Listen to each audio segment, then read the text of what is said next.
ನಮಸ್ತೆ ಶರಣ್ಯೆ ಶಿವೆ ಸಾನುಕಂಪೆ ನಮಸ್ತೆ ಜಗದ್ವ್ಯಾಪಿಕೆ ವಿಶ್ವರೂಪೆ ನಮಸ್ತೆ ಜಗದ್ವಂದ್ಯ ಪಾದಾರವಿಂದೆ ನಮಸ್ತೆ ಜಗತ್ತಾರಿಣಿ ತ್ರಾಹಿ ದುರ್ಗೆ ಓಂ ಹ್ರೀಂ ದುಂ ದುರ್ಗಾಯೇ ನಮಃ.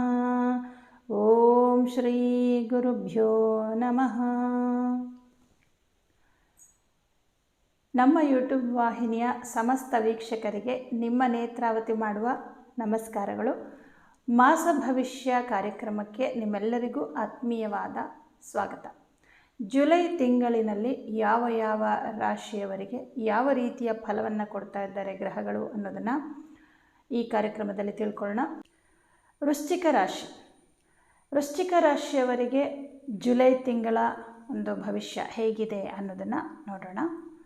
ವೃಶ್ಚಿಕ ರಾಶಿಯವರಿಗೆ ಈ ತಿಂಗಳಿನಲ್ಲಿ ನಿಮ್ಮ ರಾಶಿಯಾಧಿಪತಿಯಾದಂತಹ ಮಂಗಳನು ಕರ್ಮಸ್ಥಾನದಲ್ಲಿ ಸ್ಥಿತನಾಗಿರ್ತಾನೆ. ದಶಮ ಭಾವ, ಉದ್ಯೋಗಕ್ಕೆ ಸಂಬಂಧಪಟ್ಟಂತೆ ಅಂದುಕೊಂಡಂತಹ ಎಲ್ಲ ಕೆಲಸಗಳು ಆಗುತ್ತೆ. ಹೊಸದೊಂದು ಪ್ರಾಜೆಕ್ಟ್ ಏನಾದರೂ ಮಾಡ್ತಾ ಇದ್ದರೆ ಅಥವಾ ಹೊಸದಾಗಿ ಏನಾದರೂ ಬಿಸ್ನೆಸ್ ಶುರು ಮಾಡಿದರೆ ನಿಮ್ಮ ಒಂದು ವ್ಯಾಪಾರದಲ್ಲಿ ಉತ್ತಮವಾದ ಅಭಿವೃದ್ಧಿಯನ್ನು, ಲಾಭವನ್ನು ಕಾಣ್ತೀರಾ. ಸ್ವಂತ ಉದ್ಯೋಗವನ್ನು ಮಾಡುವಂಥವರಿಗೆ ತುಂಬ ಹಾರ್ಡ್ ವರ್ಕಿಂದ ಕೆಲಸ ಮಾಡೋದ್ರಿಂದ ಒಳ್ಳೆಯ ಒಂದು ಲಾಭವನ್ನು ಕೂಡ ನೀವು ಗಳಿಸ್ತೀರ ಅಂತ ಹೇಳ್ಬೋದು. ಹಾಗೆ ಪಾರ್ಟ್ನರ್ಶಿಪ್ಪಲ್ಲಿ ಬಿಸ್ನೆಸ್ ಮಾಡ್ತಾ ಇದ್ದೀರಾ ಅಂದರೆ ಇನ್ನೂ ಅದ್ಭುತವಾದ ಒಂದು ಫಲವನ್ನು ಕಾಣ್ತೀರಾ. ಯಾಕಂದರೆ ಸಪ್ತಮಾಧಿಪತಿಯಾದ ಶುಕ್ರ ಗ್ರಹ ಸಪ್ತಮದಲ್ಲೇ ಸ್ವಕ್ಷೇತ್ರದಲ್ಲಿರೋದ್ರಿಂದ ಹೆಚ್ಚಿನ ಒಂದು ಶುಭ ಫಲವನ್ನು ಶುಕ್ರ ಗ್ರಹ ಕೊಡ್ತಾ ಇದ್ದಾನೆ. ಹಾಗಾಗಿ ಸ್ವಂತ ಉದ್ಯೋಗ ಮಾಡುವಂಥವ್ರಿಗೆ ಚೆನ್ನಾಗಿದೆ. ಕೆಲಸಗಳಲ್ಲಿ ಯಾವುದೇ ಅಡೆತಡೆಗಳಿಲ್ಲ. ತುಂಬ ಬೇಗ ನಿಮ್ಮ ಕೆಲಸಗಳು ಸಕ್ಸಸ್ ಆಗುತ್ತೆ. ತುಂಬ ಅನುಕೂಲಗಳು ಕೂಡ ಆಗುತ್ತೆ. ಇನ್ನು ಹಣಕಾಸಿನ ವಿಚಾರ ಅಂತ ಬಂದಾಗ ಧನಸ್ಥಾನದಲ್ಲಿ ಯಾವುದೇ ಗ್ರಹ ಇಲ್ಲ.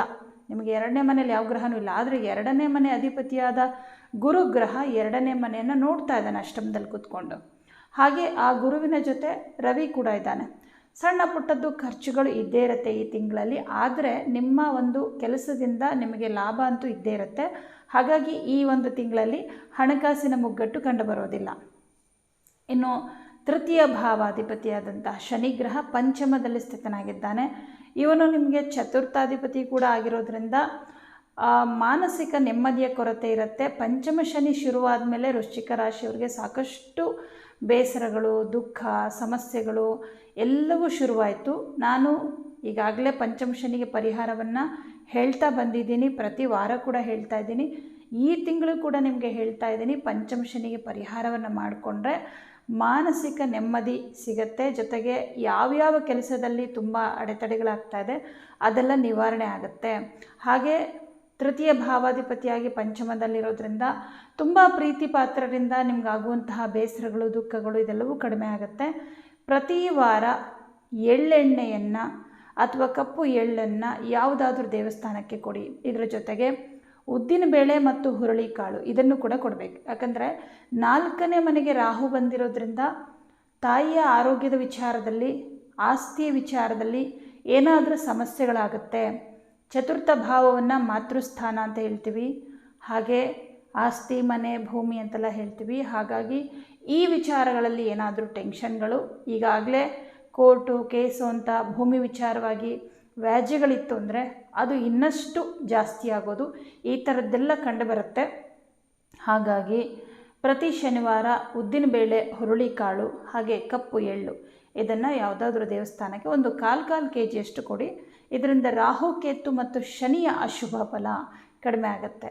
ಪಂಚಮಾಧಿಪತಿಯಾದಂತಹ ಗುರುಗ್ರಹ ಅಷ್ಟಮದಲ್ಲಿ ಸ್ಥಿತನಾಗಿದ್ದು ಪಂಚಮದಲ್ಲಿ ಶನಿ ಇರೋದ್ರಿಂದ ವಿದ್ಯಾರ್ಥಿಗಳಿಗೆ ಸ್ವಲ್ಪ ಒಂದು ರೀತಿ ತುಂಬ ಸೋಮಾರಿತನ ಆಗುವಂಥದ್ದು, ಓದುವಂತಹ ವಿಚಾರವನ್ನು ಮುಂದೂಡ್ತಾ ಹೋಗೋದು, ಈ ಥರದ್ದೆಲ್ಲ ಆಗುತ್ತೆ.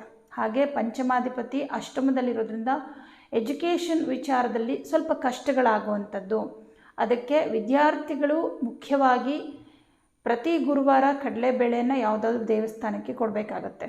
ಓದಬೇಕು ಅನ್ನೋ ಆಸಕ್ತಿ ಇದ್ದರೂ ಕೂಡ ಅಲ್ಲಿ ಏನೋ ಒಂದು ಸಮಸ್ಯೆಗಳು ಬರ್ತಾ ಇರುತ್ತೆ ಗುರು ಅಷ್ಟಮದಲ್ಲಿರೋದ್ರಿಂದ. 6ನೇ ಮನೆ ಅಧಿಪತಿ ಕುಜಗ್ರಹ ದಶಮದಲ್ಲಿರೋದ್ರಿಂದ ಪ್ರೈವೇಟ್ ಕಂಪನಿಗಳಲ್ಲಿ ಕೆಲಸ ಮಾಡುವಂಥವ್ರಿಗೆ, ಬೇರೆಯವರ ಕೈ ಕೆಳಗೆ ಕೆಲಸ ಮಾಡುವಂಥವ್ರಿಗೆ ತುಂಬ ಚೆನ್ನಾಗಿದೆ. ಉದ್ಯೋಗದ ವಿಚಾರದಲ್ಲಿ ಏನೂ ಸಮಸ್ಯೆಗಳು ಬರೋದಿಲ್ಲ. ಏನು ಕೆಲಸ ಇರುತ್ತೆ ಅದನ್ನು ಕಂಪ್ಲೀಟ್ ಮಾಡ್ತೀರಾ. ಆದರೆ ಕೇತುಗ್ರಹ ಕುಜನ ಜೊತೆಯಲ್ಲೇ ಇರೋದ್ರಿಂದ ಮೊದಲು ಕೆಲಸದಲ್ಲಿ ವಿಘ್ನಗಳು ಬಂದೇ ಬರುತ್ತೆ, ಸ್ಟಾರ್ಟಿಂಗಲ್ಲಿ ಬರುತ್ತೆ. ಅದನ್ನು ನಿವಾರಣೆ ಮಾಡಿಕೊಂಡು ನೀವು ಮುಂದೆ ಹೋಗ್ತಾ ಹೋದರೆ ಎಲ್ಲ ಒಂದು ವಿಘ್ನಗಳನ್ನು ನಿವಾರಣೆ ಮಾಡಿಕೊಂಡು ಕೆಲಸವನ್ನು ಕಂಪ್ಲೀಟ್ ಮಾಡ್ತೀರಾ. ಯಾಕೆಂದರೆ ಇಲ್ಲಿ ಕುಜ ಮತ್ತು ಕೇತು ದಶಮದಲ್ಲಿದ್ದಾಗ ಇಲ್ಲಿ ಕೇತುವಿನ ಪ್ರಭಾವ ಕೂಡ ಇರುತ್ತೆ, ಕುಜನ ಪ್ರಭಾವ ಕೂಡ ಇರುತ್ತೆ. ಆದರೆ ಫೈನಲ್ ಆಗಿ ಕುಜನೇ ಗೆಲ್ಲೋದು. ಯಾಕಂದರೆ ಅವನು ನಿಮ್ಮ ರಾಶ್ಯಾಧಿಪತಿಯಾಗಿ ದಶಮದಲ್ಲಿದ್ದಾಗ ದಿಗ್ಬಲನಾಗಿರ್ತಾನೆ. ಜೊತೆಗೆ ತನ್ನ ಮಿತ್ರನಾದ ಸಿಂಹರಾಶಿ ಅಂದರೆ ರವಿಯ ರಾಶಿಯಾದಂಥ ಸಿಂಹರಾಶಿಯಲ್ಲಿ ಸ್ಥಿತನಾಗಿರ್ತಾನೆ. ಹಾಗಾಗಿ ಮಂಗಳ ಗ್ರಹ ನಿಮಗೆ ಸೋಲೋದಕ್ಕೆ ಬಿಡೋದಿಲ್ಲ. ಸಪ್ತಮಾಧಿಪತಿ ಶುಕ್ರ ಸಪ್ತಮದಲ್ಲೇ ಇರೋದರಿಂದ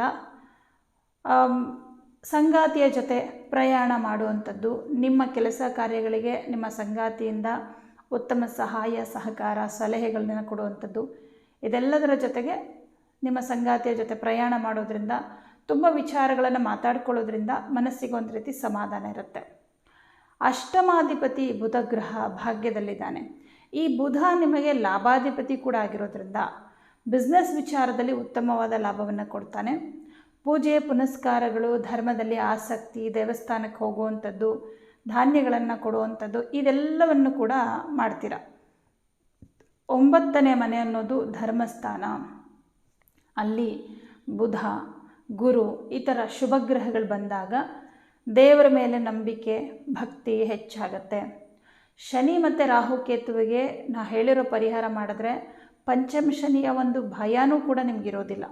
ಯಾಕೆಂದರೆ ಯಾವುದರ ಎಫೆಕ್ಟ್ ಇದ್ದರೂ ಕೂಡ ನೀವು ಮಾಡುವಂತಹ ಒಂದು ಪೂಜೆಯ ಪರಿಹಾರಗಳಿಂದಾಗಿ ಎಲ್ಲವನ್ನ ನಿವಾರಣೆ ಮಾಡಿಕೊಂಡು ಸಮಸ್ಯೆಗಳನ್ನೆಲ್ಲ ನಿವಾರಣೆ ಮಾಡಿಕೊಂಡು ಮುಂದೆ ಸಾಗ್ತಾ ಹೋಗ್ತೀರ. ಹಾಗೆ ಅಷ್ಟಮದಲ್ಲಿ ರವಿ ಮತ್ತು ಗುರು ಇದ್ದಾರೆ. ಸೂರ್ಯಗ್ರಹ ಅಷ್ಟಮದಲ್ಲಿರೋದ್ರಿಂದ ಸರ್ಕಾರಿ ಉದ್ಯೋಗದಲ್ಲಿರುವಂಥವ್ರಿಗೆ ಸ್ವಲ್ಪ ಕಷ್ಟದ ಸಮಯವೇ. 16ನೇ ತಾರೀಕುವರೆಗೂ ಸ್ವಲ್ಪ ಕಷ್ಟ. ಕೆಲಸಗಳು ಬೇಗ ಕಂಪ್ಲೀಟ್ ಆಗಲ್ಲ, ಏನಾದರೂ ಅಡೆತಡೆಗಳು ಬರ್ತಾ ಇರುತ್ತೆ. ನಿಮಗೆ ದೊಡ್ಡ ಜವಾಬ್ದಾರಿಯನ್ನು ವಹಿಸಿರ್ತಾರೆ.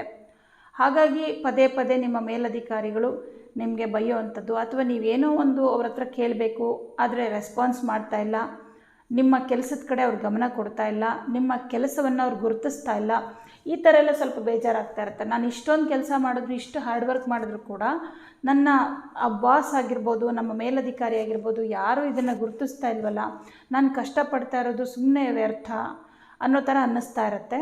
ಆದರೆ ಹಾಗೇನು ಅಂದ್ಕೋಬೇಡಿ. 17ನೇ ತಾರೀಕಿಗೆ ಸೂರ್ಯಗ್ರಹ ಭಾಗ್ಯಸ್ಥಾನಕ್ಕೆ ಬಂದ ಮೇಲಿಂದ ನೀವು ಮಾಡುವಂತಹ ಕೆಲಸದ ಬಗ್ಗೆ ನಿಮ್ಮ ಮೇಲಧಿಕಾರಿಗಳಿಗೆ ಮನವರಿಕೆ ಆಗುತ್ತೆ. ಜೊತೆಗೆ ನೀವೇನು ಕೇಳಬೇಕು, ನೀವೇನು ಮಾತಾಡಬೇಕು, ಅದಕ್ಕೆಲ್ಲದಕ್ಕೂ ಅವ್ರು ಸರಿಯಾದ ರೀತಿಯಲ್ಲಿ ನಿಮಗೆ ರೆಸ್ಪಾನ್ಸ್ ಮಾಡ್ತಾರೆ. ಅಲ್ಲಿವರೆಗೂ ಸ್ವಲ್ಪ ವೆಯ್ಟ್ ಮಾಡಿ. 17ನೇ ತಾರೀಕು ಮೇಲೆ ಸೂರ್ಯಗ್ರಹ ಭಾಗ್ಯಕ್ಕೆ ಬರ್ತಾನೆ. ಭಾಗ್ಯಕ್ಕೆ ಬಂದ ಮೇಲೆ ಸರ್ಕಾರಿ ಉದ್ಯೋಗದಲ್ಲಿರ್ತಕ್ಕಂಥವ್ರಿಗಿರುವಂತಹ ಎಲ್ಲ ಥರದ ಸಮಸ್ಯೆಗಳು ನಿವಾರಣೆ ಆಗುತ್ತೆ. 12ನೇ ಮನೆ ಅಧಿಪತಿ ಶುಕ್ರ, ಅವನು 7ನೇ ಮನೆಯಲ್ಲಿ ಸ್ಥಿತನಾಗಿದ್ದಾನೆ. ಹಾಗಾಗಿ ವಿದೇಶಕ್ಕೆ ಹೋಗಬೇಕು ಅಂತ ಅಂದ್ಕೊಂಡಿರೋರಿಗೆ ತುಂಬಾ ಅನುಕೂಲಗಳಾಗುತ್ತೆ. ವಿದೇಶಕ್ಕೆ ಹೋಗೋದಕ್ಕೆ ಅವಕಾಶಗಳು ಸಿಗುತ್ತೆ. ಯಾಕಂದರೆ 12ನೇ ಮನೆ ಅಧಿಪತಿಯಾದ ಶುಕ್ರ ಸ್ವಕ್ಷೇತ್ರದಲ್ಲಿ ಸ್ಥಿತನಾಗಿರೋದ್ರಿಂದ. ಇನ್ನು 4ನೇ ಮನೆಯ ರಾಹುವಿಂದಾಗಿ ನಿಮ್ಮ ಕುಟುಂಬಕ್ಕೆ ಸಂಬಂಧಪಟ್ಟಂತೆ ಆಸ್ತಿ ವ್ಯಾಜ್ಯಗಳು ಈ ಥರದ್ದೆಲ್ಲ ಇದ್ದಾಗ ಇದನ್ನು ಬೇಗ ಸರಿ ಮಾಡ್ಕೊಳ್ಳೋದಕ್ಕೆ ರಾಹುಗ್ರಹಕ್ಕೆ ಧಾನ್ಯವನ್ನು ಕೊಡೋದ್ರ ಜೊತೆಗೆ ದುರ್ಗಾ ಅಷ್ಟೋತ್ತರವನ್ನು ಹೇಳ್ಕೊಳ್ಳಿ. ಇದರಿಂದ ಈ ಒಂದು ಟೆನ್ಷನ್, ಅಯ್ಯೋ ಇದೊಂದು ಹೋಗಬೇಕಲ್ಲಪ್ಪ, ಪ್ರಾಪರ್ಟಿ ವಿಚಾರದ್ದು ಇದು ಮಾತಾಡೋಕ್ಕೆ ಹೋಗಬೇಕಲ್ಲಪ್ಪ, ಈ ಸಮಸ್ಯೆಗಳಿದೆ, ಇದೆಲ್ಲ ಕಡಿಮೆ ಆಗುತ್ತೆ. ಜೊತೆಗೆ ನಿಮ್ಮ ತಾಯಿಯ ಆರೋಗ್ಯದ ವಿಚಾರದಲ್ಲಿ ತೊಂದರೆಗಳು ಬರುತ್ತೆ ಅಂತ ಹೇಳಿದ್ದೀನಿ. ಆ ರೀತಿ ಬಂದಾಗ ಅಟ್ಲೀಸ್ಟ್ ನೀವೊಂದು 9 ವಾರ ಅಥವಾ 16 ವಾರ ನೀವು ಉದ್ದಿನಬೇಳೆ ಕೊಟ್ಟು ನೋಡಿ. ಆಗ ಬೇಗ ನಿಮ್ಮ ತಾಯಿಯವರ ಆರೋಗ್ಯದಲ್ಲಿ ಸ್ವಲ್ಪ ಚೇತರಿಕೆ ಕಂಡು ಬರುತ್ತೆ. ಹಾಗೆ ದೊಡ್ಡ ಮಟ್ಟದ ತೊಂದರೆ ಆಗೋ ತನಕ ಸುಮ್ಮನೆ ಇರಬೇಡಿ. ಸಣ್ಣ ಪುಟ್ಟ ಹೆಲ್ತ್ ಇಶ್ಯೂ ಬಂದಿದೆ ಅಂದ ತಕ್ಷಣ ಬೇಗ ನೀವು ಆಸ್ಪತ್ರೆಗೆ ಕರ್ಕೊಂಡೋಗಿ. ಮಾತೃಸ್ಥಾನ ಅಂತಂದ್ರೇ ಅಲ್ಲಿ ಶುಭ ಗ್ರಹಗಳು ಮಾತ್ರ ಇರಬೇಕು. ಪಾಪಗ್ರಹಗಳು ಯಾರೇ ಮಾತೃಸ್ಥಾನಕ್ಕೆ ಬಂದರೂ ಅದು ತಾಯಿಯ ಜೀವ ಮತ್ತು ಆರೋಗ್ಯದ ಮೇಲೆ ಎಫೆಕ್ಟನ್ನು ಉಂಟು ಮಾಡುತ್ತೆ. ರಾಹು ಕೂಡ ಒಂದು ಕ್ರೂರ ಗ್ರಹವೇ ಆಗಿರೋದ್ರಿಂದ ಅದು ನಿಮ್ಮ ರಾಶಿಯ ಚತುರ್ಥ ಭಾವದ ರಾಹು ನಿಮ್ಮ ತಾಯಿಯ ಆರೋಗ್ಯದ ವಿಚಾರದಲ್ಲಿ ತುಂಬ ತೊಂದರೆಯನ್ನು ಉಂಟು ಮಾಡುತ್ತೆ. ಅವರ ಮನಃಶಾಂತಿ ವಿಚಾರದಲ್ಲೂ ಅಷ್ಟೇ, ಅವರಿಗೆ ಮನಃಶಾಂತಿ ಇರಲ್ಲ, ತುಂಬ ಬೇಸರ, ತುಂಬ ದುಃಖ ಅನುಭವಿಸ್ತಾ ಇರ್ತಾರೆ. ಅದನ್ನೆಲ್ಲ ನೀವು ಅಬ್ಸರ್ವ್ ಮಾಡಿ ಸಾಧ್ಯವಾದಷ್ಟು ನೀವು ಅವರಿಗೆ ಪ್ರೀತಿಯಿಂದ ಅವರ ಒಂದು ಕಷ್ಟ ಸುಖಗಳಲ್ಲಿ ಭಾಗಿಯಾಗುವುದು ಉತ್ತಮ. ಉಳಿದಂತೆ ಉದ್ಯೋಗ, ಕೆಲಸ, ಹಣಕಾಸಿನ ವಿಚಾರ ಇವುಗಳಲ್ಲಿ ಯಾವುದೇ ರೀತಿಯ ತೊಂದರೆ ಇಲ್ಲ. ಆದರೆ ಅಷ್ಟಮದಲ್ಲಿ ರವಿ ಮತ್ತು ಗುರು ಇರೋದ್ರಿಂದ ಹೊಸ ಇನ್ವೆಸ್ಟ್ಮೆಂಟ್ಗೆ ಅಂತ ದುಡ್ಡನ್ನು ಎಲ್ಲೂ ಬಂಡವಾಳವಾಗಿ ಹಾಕಬೇಡಿ. ಯಾರಿಗೂ ದುಡ್ಡು ಕೊಡಬೇಡಿ. ಯಾರಿಗಾದ್ರೂ ದುಡ್ಡು ಕೊಟ್ಟರೆ ವಾಪಸ್ ಬರೋದು ಕಷ್ಟ ಆಗುತ್ತೆ. ಆದರೆ ಈಗೇನು ಬಿಸ್ನೆಸ್ ಮಾಡ್ಕೊಂಡು ಹೋಗ್ತಾ ಇದ್ದೀರಾ ಇದನ್ನು ಹೀಗೆ ನಡ್ಸ್ಕೊಂಡು ಹೋಗಿ, ಏನು ತೊಂದರೆ ಇಲ್ಲ. ಬಂಧು ಮಿತ್ರರ ವಿಚಾರದಲ್ಲಿ ದೂರವಾಗಿದ್ದಂಥವರೆಲ್ಲ ಸ್ವಲ್ಪ ಹತ್ತಿರ ಆಗ್ತಾರೆ. 3ನೇ ಮನೆ ಅಧಿಪತಿ ಪಂಚಮದಲ್ಲಿರೋದ್ರಿಂದ ನೀವೇ ಅವರನ್ನೆಲ್ಲ ಮಾತಾಡಿಸ್ಬೇಕು ಅಂತ ಅನಿಸುತ್ತೆ. ಒಂದು ಟೈಮಲ್ಲಿ ನೀವು ಅವ್ರ ಹತ್ರ ಮಾತು ಬಿಟ್ಟಿದ್ರೂ ಕೂಡ ಈಗ ಮತ್ತೆ ಮಾತಾಡ್ಸೋಣ, ಚೆನ್ನಾಗಿರೋಣ ಎಲ್ಲರ ಜೊತೆ ಅಂತ ಅನಿಸುತ್ತೆ. ಯೂಶ್ವಲ್ ಆಗಿ 2ನೇ ಸಲ ಪಂಚಮ ಶನಿ ಯಾರಿಗಾದ್ರೂ ಶುರುವಾಗ್ತಿದ್ರೆ ಅವರಿಗೆ ಜಾಸ್ತಿ ಈ ಭಾವನೆ ಬರುತ್ತೆ. ಮೊದಲನೇ ಸಲ ಪಂಚಮ ಶನಿ ಬಂದಾಗ ಎಲ್ಲರನ್ನ ದೂರ ಮಾಡ್ಕೊಂಡಿರ್ತೀರ ಅಥವಾ ಮಾತು ಬಿಟ್ಟಿರ್ತೀರ. ಕೆಲವ್ರಿಗೇನಾಗುತ್ತೆ, ಯಾವುದೋ ಕಾಲದಲ್ಲಿ ಮಾತು ಬಿಟ್ಟಿರ್ತೀರ, ಇನ್ನೂ ಕೂಡ ಮಾತಾಡ್ತಿರೋದಿಲ್ಲ. ಬಟ್ 2ನೇ ಸಲ 3ನೇ ಸಲ ಪಂಚಮ ಶನಿ ಆಗಿರಲಿ, ಅಷ್ಟಮ ಶನಿ ಆಗಿರಲಿ, 7.5 ಶನಿ ಆಗಿರಲಿ, ಇದು ಬಂದಾಗ ಆವಾಗಲೇ ಬೇರೆ ಥರ ಫಲ ಕೊಡುತ್ತೆ. ಕಂಪ್ಲೀಟ್ ನೆಗೆಟಿವೇ ಇರೋದಿಲ್ಲ, ಪಾಸಿಟಿವ್ ಕೂಡ ಇರುತ್ತೆ. ಯಾಕೆಂದರೆ ನಿಮ್ಮಲ್ಲಿ ತುಂಬ ಪ್ರಬುದ್ಧತೆ ಉಂಟಾಗಿರುತ್ತೆ, ತುಂಬ ಬುದ್ಧಿವಂತಿಕೆ ಬಂದಿರುತ್ತೆ, ತಾಳ್ಮೆ, ತಿಳುವಳಿಕೆ ಎಲ್ಲವೂ ಬಂದಿರುತ್ತಲ್ವ. ಹಾಗಾಗಿ 2ನೇ ಸಲ ಏನಾದ್ರು 2ನೇ ಸಲ ಏನಾದರೂ ಪಂಚಮ ಶನಿ ಬಂದಿದ್ರೆ ವೃಶ್ಚಿಕ ರಾಶಿಯವರಿಗೆ, ಅಂಥವರಿಗೆ ನೋಡ್ಕೊಳ್ಳಿ ನಿಮಗೆ ಎಷ್ಟು ವಯಸ್ಸು ಅಂತ. ಒಂದು 45-50 ವಯಸ್ಸಿನ ಮೇಲ್ಪಟ್ಟವರು, ಒಂದು 50 ವರ್ಷದ ಮೇಲ್ಪಟ್ಟವ್ರಿಗೆ ಇದು 2ನೇ ಸಲ ಬಂದಿರುವಂತಹ ಪಂಚಮ ಶನಿ ಆಗಿರುತ್ತೆ. ಒಂದು 50 ವರ್ಷದ ಮೇಲ್ಪಟ್ಟವ್ರಿಗೆ ಅಂದರೆ ನಿಮಗೆ ಒಂದು 15-20ನೇ ವಯಸ್ಸಲ್ಲಿ ಒಂದು ಸಲ ಪಂಚಮ ಶನಿ ಬಂದು ಹೋಗಿರುತ್ತೆ. ಇದು 2ನೇ ಸಲ ಆಗಿರುತ್ತೆ. ಹಾಗಾಗಿ ಬಂಧು ಮಿತ್ರರಲ್ಲಿ ಹೊಂದಾಣಿಕೆಯನ್ನು ಮಾಡ್ಕೊಳ್ಳೋದನ್ನು ಹೆಚ್ಚಾಗಿ ಕಲಿತೀರ. ಒಟ್ಟಾರೆಯಾಗಿ ಹೇಳೋದಾದರೆ ವೃಶ್ಚಿಕ ರಾಶಿಯವರಿಗೆ ಶುಭ ಅಶುಭ ಎರಡೂ ಫಲಗಳು ಈ ತಿಂಗಳಿದೆ. ಅದಕ್ಕೆ ಕೆಲವೊಂದು ಪರಿಹಾರಗಳನ್ನ ಮಾಡ್ಕೊಳ್ಳಿ, ಖಂಡಿತವಾಗ್ಲೂ ಒಳ್ಳೆಯದಾಗುತ್ತೆ. ಎಲ್ಲರಿಗೂ ಶುಭವಾಗಲಿ.